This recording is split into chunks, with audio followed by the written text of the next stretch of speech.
Good morning, Unity Halton Peel. And it is Palm Sunday. And part of me wants to know where the year is going. It feels like it was just Christmas the week before last. So I'm Wendy Karr. I'm a licensed Unity teacher. I am your host and guest speaker today. So you're going to see a lot of my face. So welcome to our Sunday gathering. And let us begin by allowing the week that was to just be in the past and the week that is coming to just be in the future, and just bring ourselves into this moment together. And we affirm together our mission to lovingly inspire transformation and to be of service to the world. And now I'm going to call on Margaret to open us with our daily word for today. Hey, Wendy. Sunday, March the 29th, Palm Sunday. On Palm Sunday, I honor the divine presence within. On Palm Sunday, Jesus made his triumphant entry into Jerusalem, riding a donkey colt, spiritually symbolizing domination of the spirit over human nature. Today, I find inspiration that is in the timeless Bible story. Going forward, I commit myself to mastering my impulses and judgments and continually surrendering my imperfections to Christ within. By following Jesus' example, I proceed with courage and confidence along the path of fulfillment and transcendence. I have come as light into the world so that everyone who believes in me should not remain in the darkness. John 12:46. Thank you, Margaret. All right. One of my favorites, and I know one of ours, I'm choosing heaven today. I'm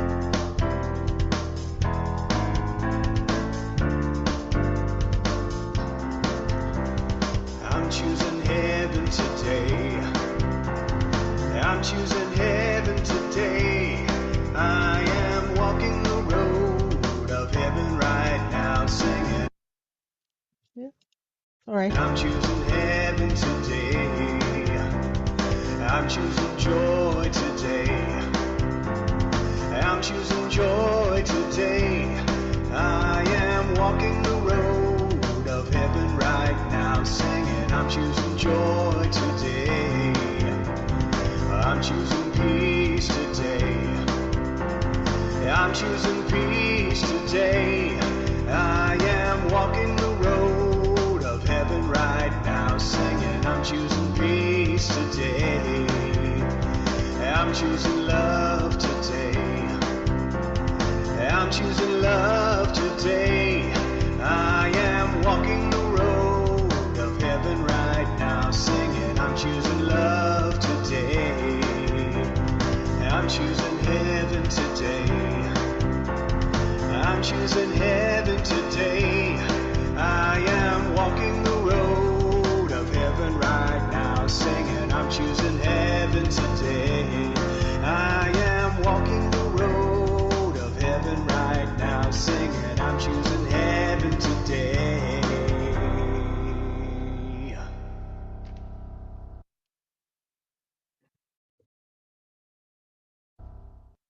I'm so glad to see that Simba liked the music. All right. We welcome the pets of everyone who attends our gatherings, and we are so blessed to have so many friends and their pets and their kids and their grandkids join us. Our affirmation from 2026. Together, we at Unity Halton Peel are blessed with an abundantly thriving community. It is done. Ah, spring at Unity Village, our world headquarters. The tower you see in the background is one of the earliest buildings, and there's a red light at the top that can be seen for miles. And I know for myself, whenever I'm in the area, when I see that red light flashing, I know that I am nearing home. And our thought for the month is we are each a portion of God made manifest. From Emily Cady. Our affirmations from headquarters. I actually should have changed this picture. They did not have any snow this past year, this past season, which was surprising. was 92 degrees Fahrenheit there on Thursday. So I don't know what's happening. But let us join together with our brothers and sisters, not only in unity, but in the whole world. As is our tradition, I will repeat the affirmation and then fall silent for a moment and then invite you to join me. For inner peace, in the stillness of this moment, I am peace. And together, in the stillness of this moment, I am peace. For understanding, one with divine mind, I realize infinite potential. And together, one with divine mind, I realize infinite potential. For wholeness, all of divine life is present where I am. And together, all of divine life is present where I am. For prosperity, all that can be in divine abundance. And together, all that can be in divine abundance. For oneness, I open my heart in oneness with all people. And together, I open my heart in oneness with all people. And for the month of March, we have been praying with and for Unity Kitchener, who has new digs to meet in, and for Canadian licensed Unity teachers.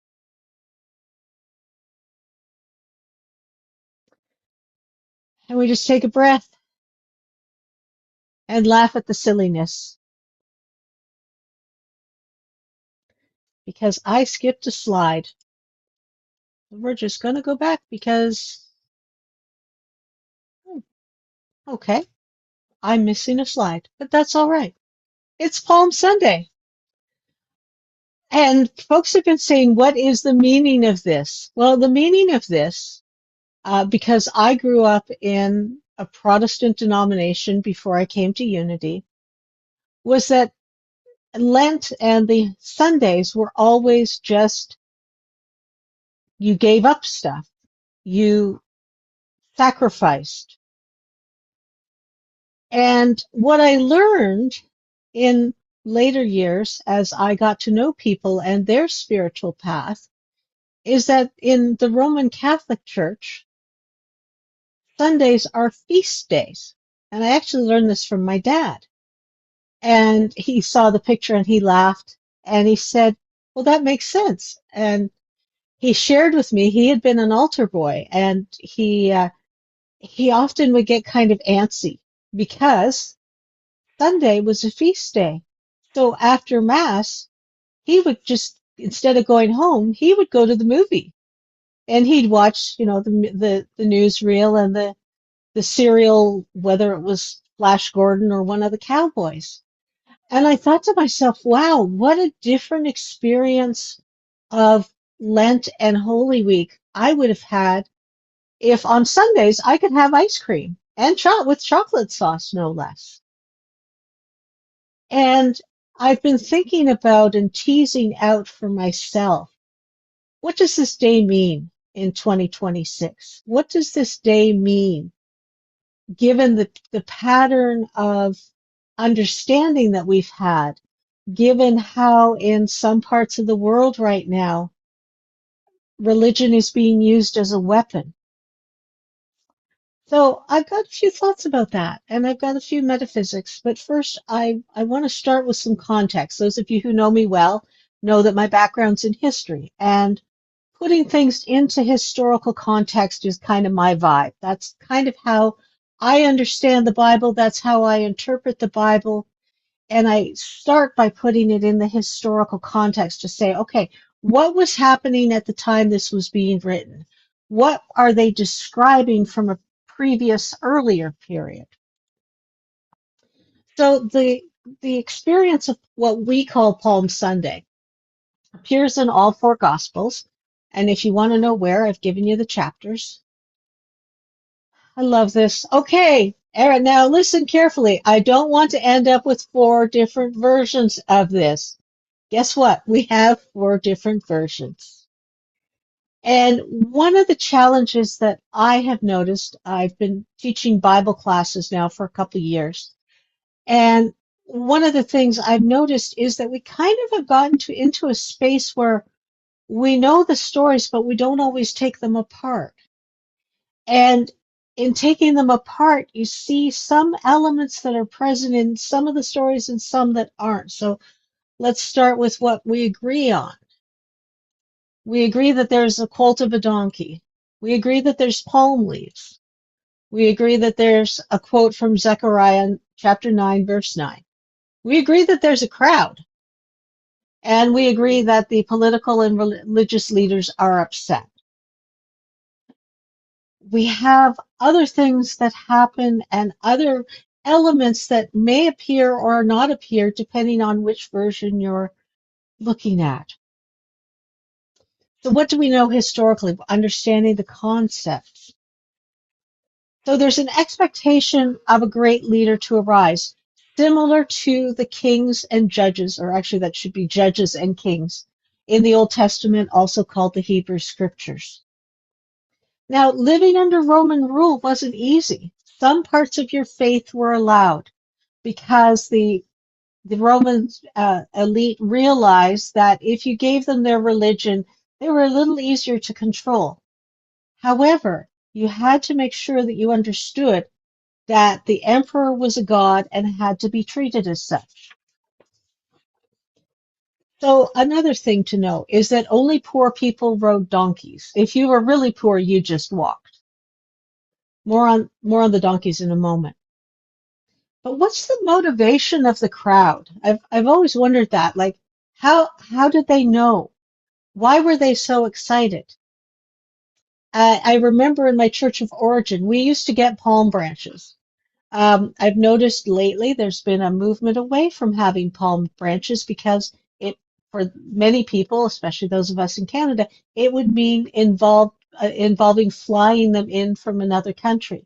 And that's not best stewardship. But I remember we used to walk up the aisle of waving our palm branches, and it was a traditional church, 2 side aisles, middle aisle. And we'd come down the sides, and then we'd go up and we'd be dancing and cheering and all of these things. And I just took that at face value because Jesus was there, right?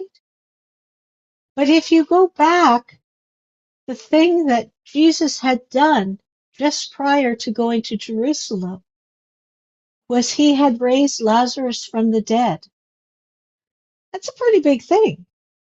If you've kind of been hemming and hawing about who this Jesus guy is that's been teaching and preaching and doing amazing things, that might capture your attention. Even if you weren't personally there, if you were around and somebody grabbed your tunic and said, "Hey, that's the guy. He raised Lazarus from the dead. You know, the guy that died like 4 days ago and his tomb was starting to smell? He raised him from the dead. Lazarus is alive." I kind of liken it to, the Taylor Swift thing that happened in the last couple of years, where people were literally following her from place to place to place to place for the concerts.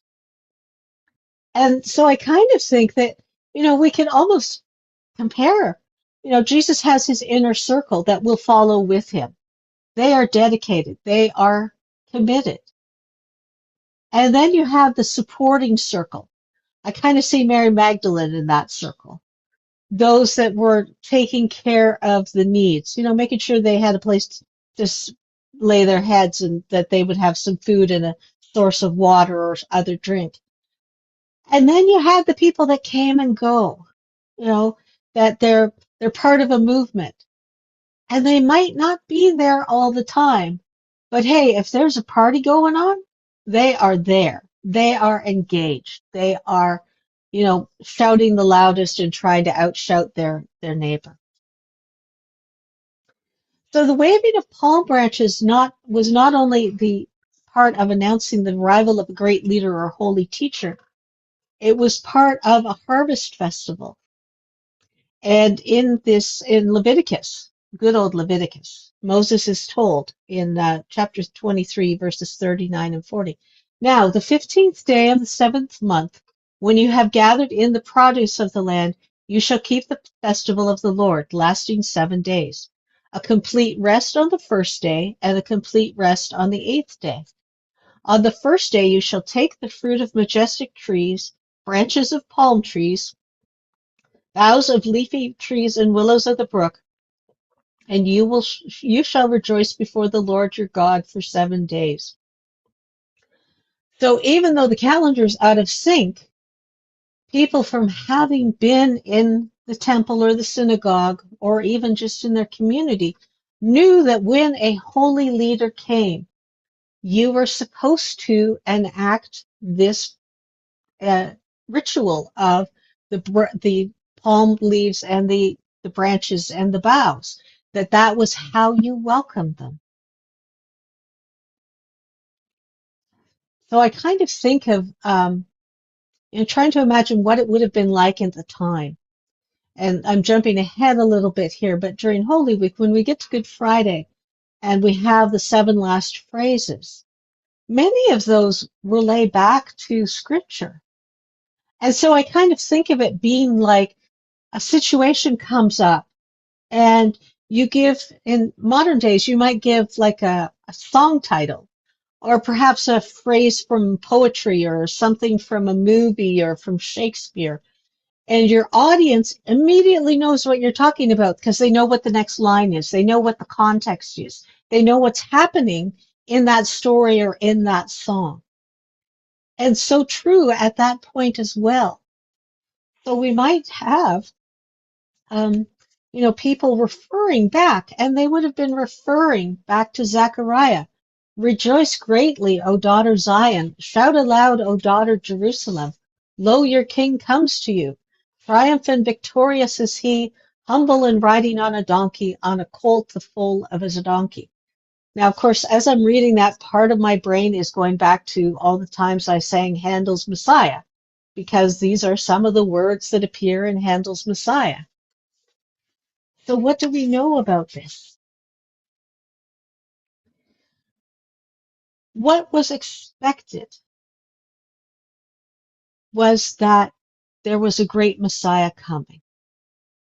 We have the reference to a king. Now, yesterday was No King's Day in the States. More on that in a moment. But Charles Fillmore reminds us, our co-founder, that the triumphal entry of Jesus into Jerusalem and his reception by the multitudes represents a transient and external enthusiasm, the result of demonstrations in the outer. The multitude that went forth to meet him, crying, Hosanna, blessed is he that comes in the name of the Lord, did so because they had witnessed these miracles, including the raising of Lazarus. Their homage to Jesus was based on the signs they had witnessed and not on that deep inner conviction of truth that attests the sincere followers. So they had an expectation, but they weren't quite sure what they were looking for. It's like, well, this must be the guy. This has got to be him, because look at what it says in Zechariah. Look at what he's been doing in this area. So the expectation is of a leader. And this is akin to what the Romans might have worn, or certainly higher people would have worn. It would have been a white stallion. The streets would have been swept. Any refuse would have been moved so that it was pure and clean and welcoming. So the idea that you're borrowing the colt and its mother and later expecting a room to be made ready for the Passover feast reflects not only on the hospitality of the area, but that Jesus and the disciples had this authority that transcended expectation. They didn't need to have a credit card to have a deposit on their Passover feast. It was there. It was made manifest for them. So normally one would not risk riding an unbroken animal. Think about it. You got mama and baby, and you've got people screaming. You've got branches being flung around. I mean, I've ridden a couple horses in my day. Um, they spook. They're prey animals.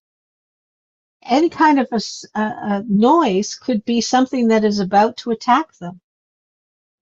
So there's this aspect of that Jesus, that divinity, is capable of overseeing and controlling that part of us that is more human. Now we talk about how Jesus had just come from Bethany. So here's the big map of the area, and here's a close-up. And as you can see, Jerusalem and Bethany are really close. And I went and I looked online, and there was some disagreement about how far the walk would have been.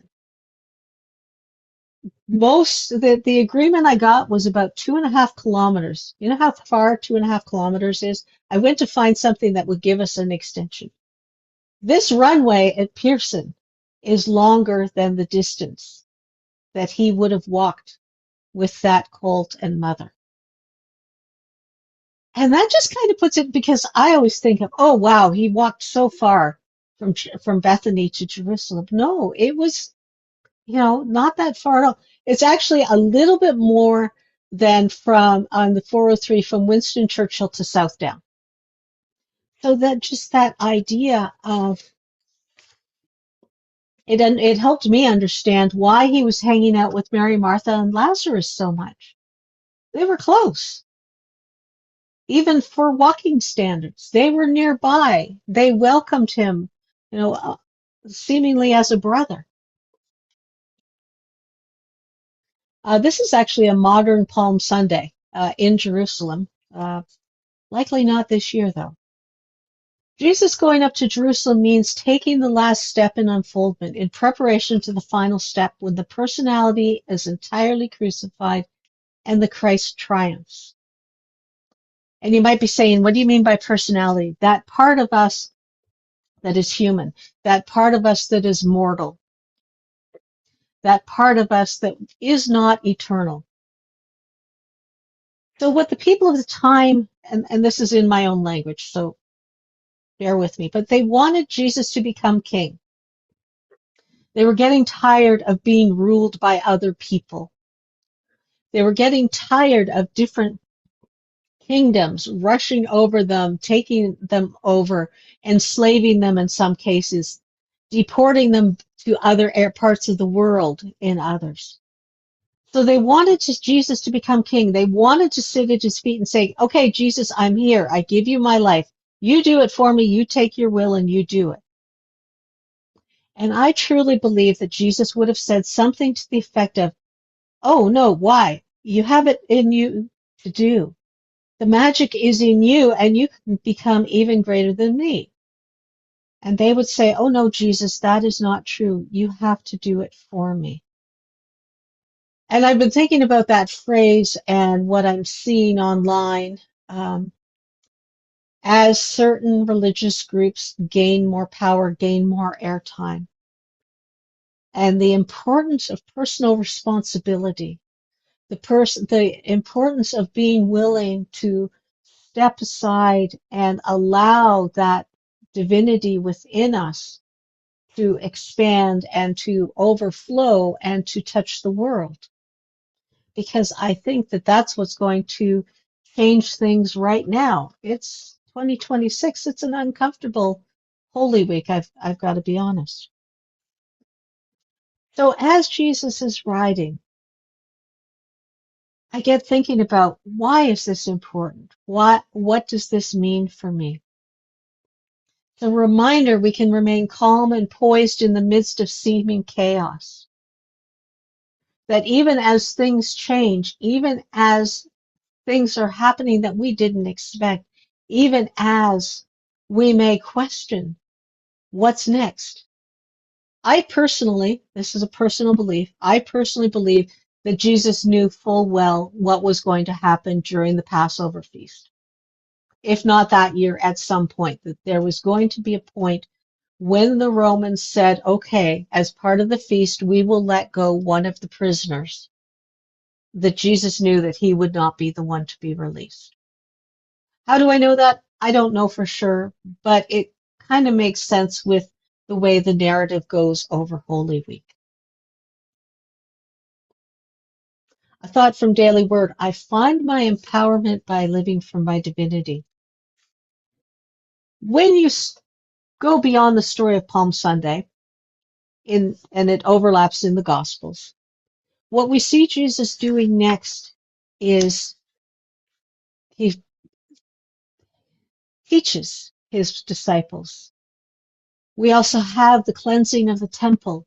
We have this point where he's trying to help people understand how important the message is that he's been carrying, and making sure that someone else or someone's else will carry that message onward. I kind of think of it as being like a data dump if you're leaving a job. You know, you leave the standard operating procedures for whoever's replacing you. I remember I was leaving a job and I knew I was leaving.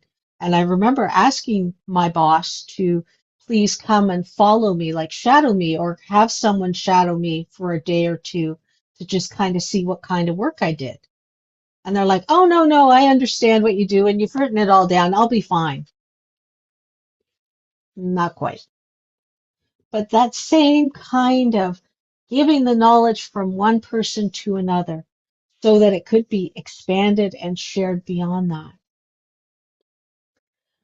So as I said at the beginning, this week's been feeling a bit different to me. I have American family. I have American family on both sides of the aisle right now. And so I kind of keep my nose in what's happening. And there's a progressive Christian leader in the States, Reverend Dr. Mark Sandlin. And he posted this, and I confess I've only taken a few of the slides. It's not his full message because I don't think all of it applies to us right now. But Palm Sunday wasn't a parade, it was a protest. And when I read that, I went, wait a minute, we were jumping, we were dancing down the aisles, we were yelling Hosanna. And something that got lost for me, and I've been reminded of it before, but it really hit this year. There were two processions entering Jerusalem, one from the empire, one from the people. Jesus entered on a humble donkey. The empire entered with horses and chariots. Everybody came, well, not everybody. Significant numbers of people came to Jerusalem for the Passover, because coming to Jerusalem meant coming to the big temple, not just your local neighborhood synagogue. It's kind of like going to Unity Village. I have been at Unity Village for Easter, and it's wonderful to be at Unity Village for Easter. And it can still happen out here in the field. Hosanna didn't mean yay. It meant save us, do something, change this. And if you put together the lines from Zechariah and what we know about the symbolism of waving the branches, they're expecting Jesus to save them. They're expecting Jesus to fix it. And when people start hoping out loud, power starts paying attention. It's easy to shout Hosanna. The real question is, what happens next? So I'd like to share with you a couple thoughts on what happens next. As we go through Holy Week and the weeks beyond in our lives, let's focus on the practical applications of spiritual principles. How do I manifest these teachings in my daily life? How do I learn to be calm in the midst of chaos? How do I learn to apply the prosperity principles I have learned when it feels like gas prices are shooting through the roof? How do I calm myself to pray when it feels like there is chaos everywhere and I have no control over it and I cannot influence or cause it to stop? Second question. Can I stay focused on what is mine to do and not be distracted by outer appearances?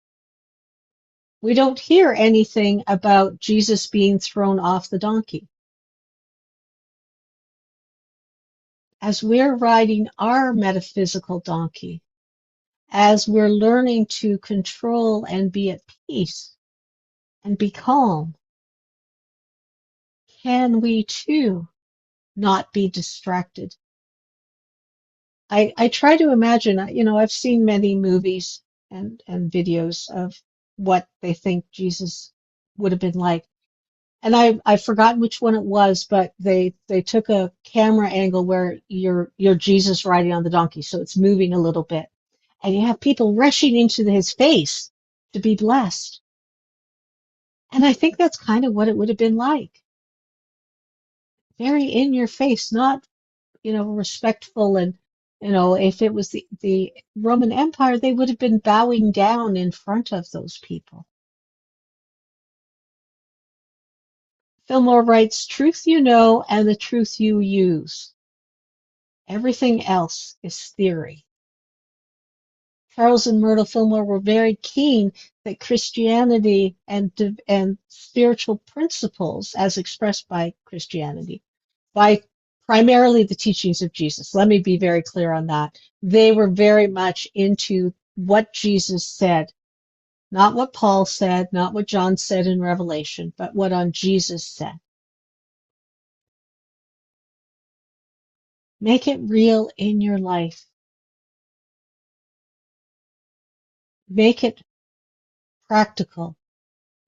Even today, there are still Unity Centers in the world whose original legal name is Unity Center or Unity Church of Practical Christianity. The idea that it's not about reading something, it's about taking the principle, taking the ideas, and making them part of your daily existence, not just something when you're watching a video or you're on our gathering together. Know that, finally, there is a path which is uniquely yours to create, to manifest, and to explore.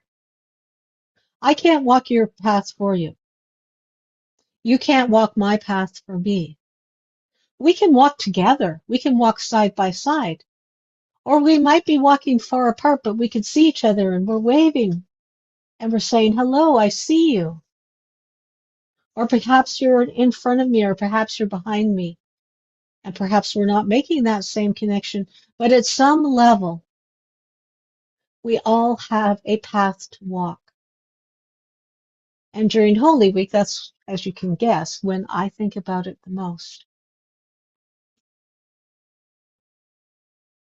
So, Hosanna, save me. Save me by helping me to see the principles that I can apply in my life. And with that, instead of doing a verbal meditation, I have a song that I just fell in love with. And so I'm going to invite you, if you want to keep your eyes open, sing along, please do. Or if you feel more comfortable just listening with your eyes closed, that's fine too. Karen Drucker, as we move into realizing that I am the creator of my life's path.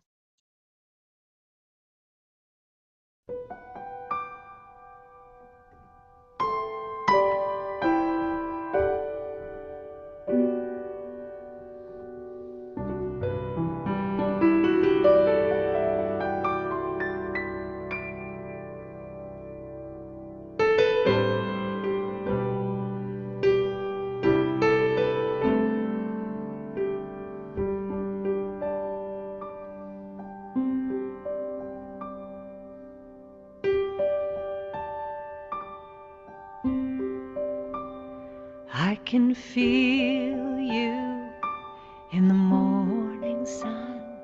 I can see you in the sky above.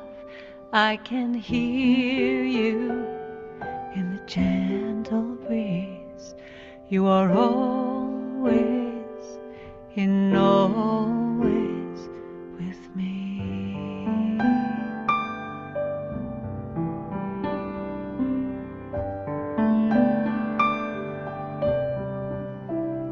I can feel you in the morning sun. I can see you in the sky above. I can hear you in the gentle breeze.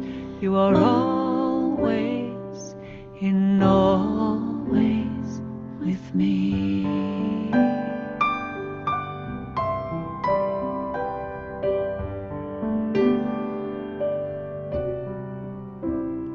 I can feel you in the morning sun. I can see you in the sky above. I can hear you in the gentle breeze.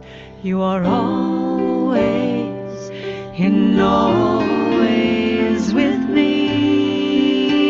Never a moment that you are far from my heart. You're always in always with me.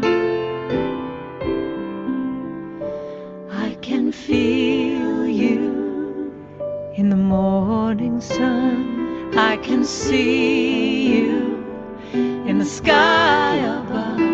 I can hear you in the gentle breeze.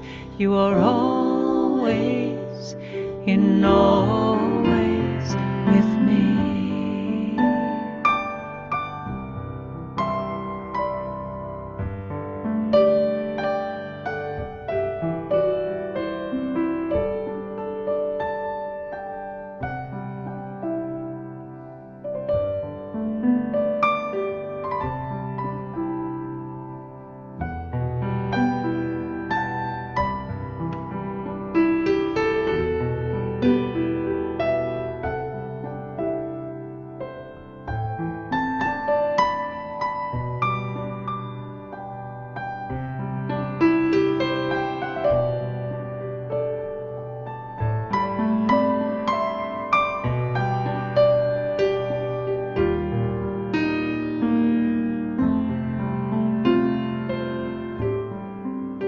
Never a moment that you are far from my heart. You're always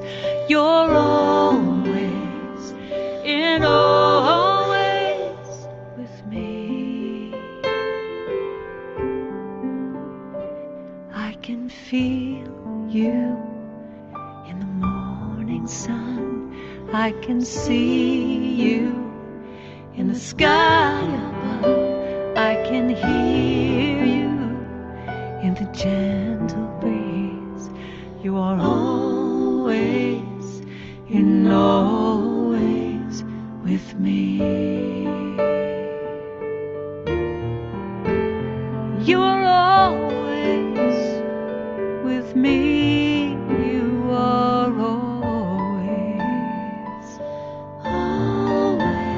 with me. In the sky, in the sun, in the breeze, always with me. In my heart, I feel you with me. Always with me, with me.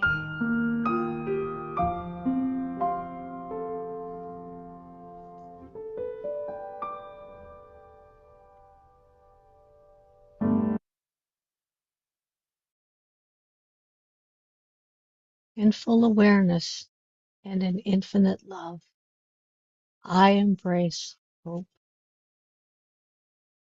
I can overcome whatever life has for me to experience. And so it is. Amen.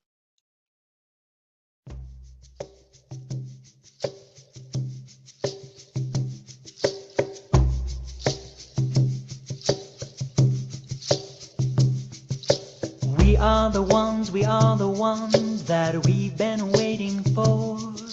We are the ones, we are the ones that we've been waiting for. We are the ones, we are the ones that we've been waiting for. We are the ones, we are the ones that we've been waiting for. We are the mothers who breathe with the Mother Earth. We are the fathers blessed with a gentle strength. The sisters and brothers respected hand in hand. The sons and the daughters who walk upon this sacred land. And we are the ones, we are the ones that we've been waiting for.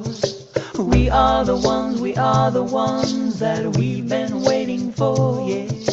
We are the ones, we are the ones that we've been waiting for. Oh, we are the ones, we are the ones that we've been waiting for. We are the healers who hear the voice of truth. We are the elders whose wisdom guides our youth. The searchers and seekers with wings spread into the sun. The shapers and builders whose work for peace is never done. And we are the ones, we are the ones that we've been waiting for. We are the ones, we are the ones that we've been waiting for, yeah.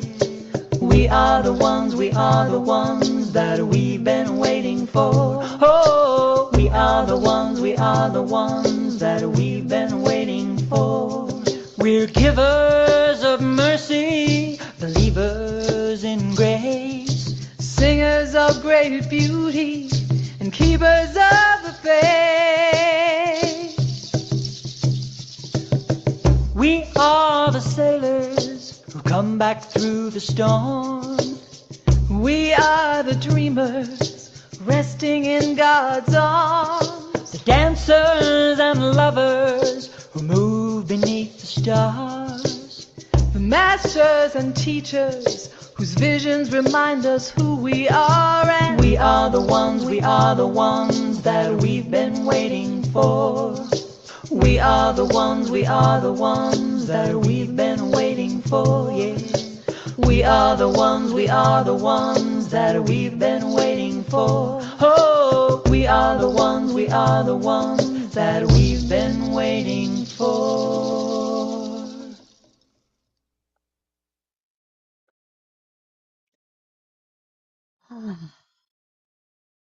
As always, our Unity Prayer Chaplains are available, and after holding your requests and intentions in prayer for 30 days, they are sent to headquarters for an additional 30 days of prayer. And you can email Diane, our head chaplain, at praywithdiane@gmail.com. And we know that your request is held in confidence. Now is the time to share of our financial gifts. As always, thank you, thank you, thank you for your gifts. We love what we do, and we hope that we have given you something to think about this week. And let us join together in our blessing. Divine love now flowing through me blesses and multiplies all that I am, all that I have, all that I give, all that I receive, and is a blessing wherever it goes. In the month of March, we have been tithing to Eden Food for Change and to Unity Canada. Couple announcements. Starting next week, What's So Good About the Good Book, which is a safe and lively discussion about the Bible. We meet Thursdays from 1 to 2:45, and it starts on the 9th, and we run until the end of May. All are welcome. You can get more information at Unity Canada. The link is there, and it will be in the newsletter this week. Also coming up very quickly, our annual virtual conference for Unity Canada. I know that our board is going. I will be there. Debbie will be there.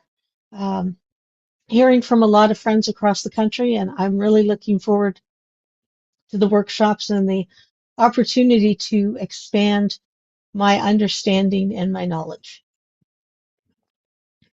If you're watching this for the first time, please sign up for our newsletter so that you will get information on all of the events that are happening. Madam President, have I missed anything? We're good, Wendy. We're very good. I will mention just very quickly to remind everyone that one of our a portion of our community gift went to Trillium, the Trillium Foundation this month, and there's a family by the name of Karr, Cator, in Mississauga that is matching donations. So it's a double blessing. So thank you. Awesome, thank you. And I just realized I didn't put a slide in for Easter. Mea culpa, Debbie Long, licensed Unity teacher. You are doing Easter next week, and I'm looking forward to seeing what you have to say and what music you choose and all of those good things. And there we are. So my apologies, Debbie. All right, let us together join and bless our children.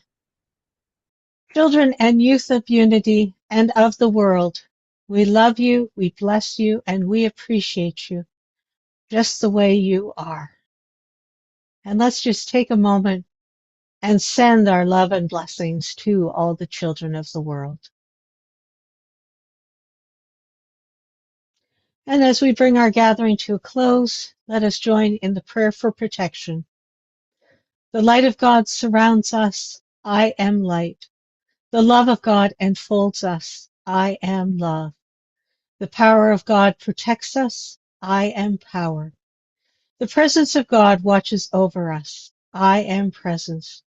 Wherever we are, God is. I am divine. And as is our tradition, 2K Riley will sing us out.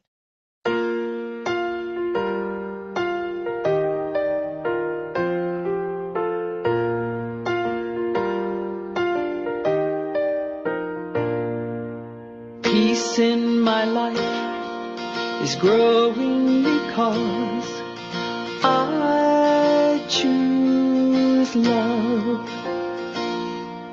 Love's always present, it's what I'm made of. I choose love. We are a part of each other. We are one tie that binds us, that can't be undone. I choose love.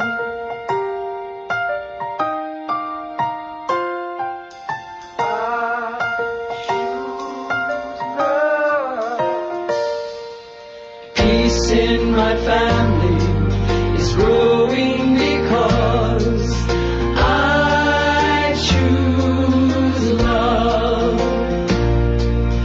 Let love be present, it's what we're made of. I choose love. We are a part of each other. We are one loving family, sharing one sun. I choose love.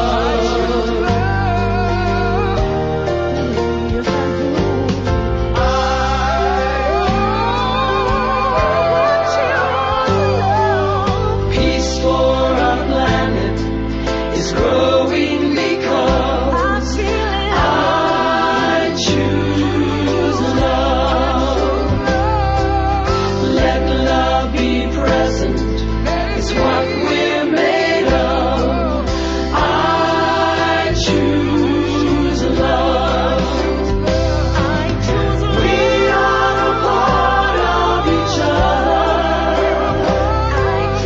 We are one choice unites us. Let this be the one. I choose love. I choose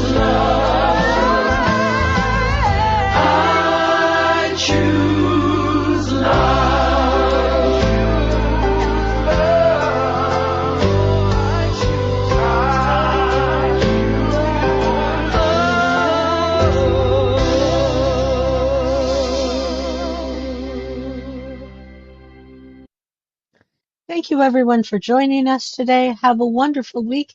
Have a blessed Easter, and we look forward to seeing you again soon.